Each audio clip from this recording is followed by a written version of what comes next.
With the Panasonic S1 and S1R, you have the ability to change the name of the folder that your photos go to, and you can change the name of the files that are going into that folder.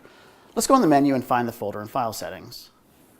Folder and file settings is listed in the wrench menu.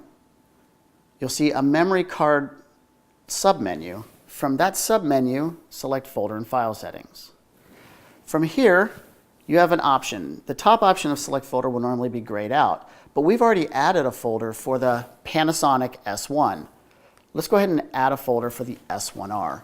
So we select change.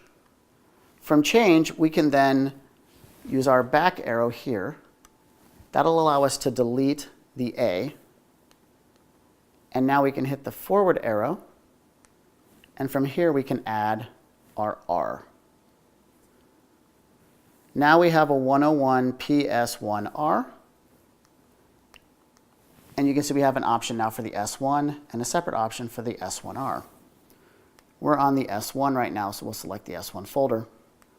From here, if I'd like to customize the folder naming, I can either choose to have it be a P with a series of numbers, that would be the default setting, or I can change the user setting. So right now it's set to Pana.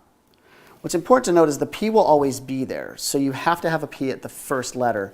In this case, we're just going to go ahead and put the first three letters of my name.